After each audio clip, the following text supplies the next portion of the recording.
Dame in gospodi, reporter Milan, sem ponovno na sledi resnice. Kurilna sezona se je praktično že začela, čez dan so še sicer visoke temperature, po noči pa lepo zahladi.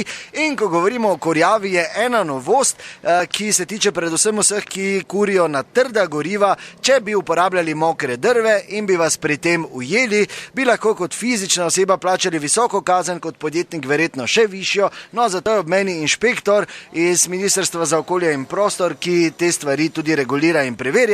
Gospod Hrženjak, dober dan. Lepo zdrav na vas, na začetku popravim, ni tak novost, to je že kar nekaj let stara uredba, ampak smo jo zdaj začeli preverjati tudi, ker smo dobili navodila od ministrstva, da treba to preverjati. Glede, pri kurjenju mokrih drv se sprošča tako monoksid kot dioksid, ki vemo, da je smrtno nevarna stvar. Vlaga oziroma voda ne sme presegati 24% lesne mase in pač ne, zdaj mi to preverjamo, ampak imamo dimnikarje za to. Ampak kazni so lahko precej visoke. Kazni so za posameznika od 1200 do 4100 evrov. Za podjetja pa tudi do 40.000 evrov.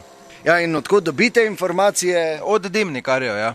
Hvala lepa, gospod Hrženjak. No, in ker se te stvari vseeno dogajajo bolj v okolici kot v samem mestnem jedru, sem obiskal tudi dimnikarja enega od podjetij, ki imajo koncesijo in opravlja svoje delo ravno v okolici Maribora, da pove, kako je realno stanje. Ja. Torej, kako je kaj stanje glede kurjenja mokrih drv? Ja, slabo, ne. Ljudje vse kurijo, če jih zebe, ne, moraš vedeti, ne. Zdaj, treba jih navaditi, da posušijo drve prej, pa to, ampak to bo zdaj dolgo trajalo, ne. Kazni so pa hude, ne? Kazni so zelo hude, ja. Jaz to seveda prvi bi pregledal peči in cevi vidim, ne. Mislim, ne rabim niti zdaj neki podrobni pregled, da vem, da je vlažno kurjeno, ne. Ob tem, da se oni lahko sami zagiftajo, še to gre v okolje gift, ne. To res ni vredi, ne.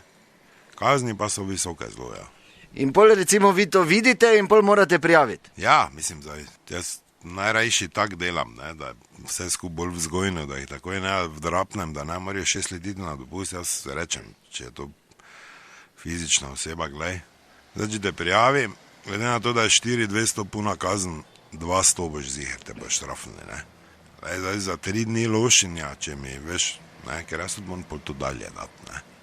Veš, moraš razstala ti, ne. Ti moraš pipike na fojtra, da ne, po koruzi, pa serija, po dvorišče, veš, kaj ti hočem reči. Tako da, glej, to je 500, 600, ne, da se gremo malo z otroci skopati, pa da še drugi malo vržem tam, da so tiho. Pa pač tak nekako probam rešiti, zakaj bi zdaj zaključil narod, veš, kaj ti hočem reči, ne.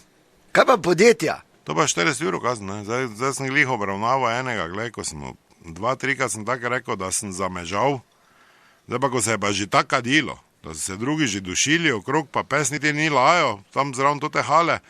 Pa se nekaj čuje, zdaj pa te dosti, ne? Zdaj pa te moramo nekaj narediti. Ja in?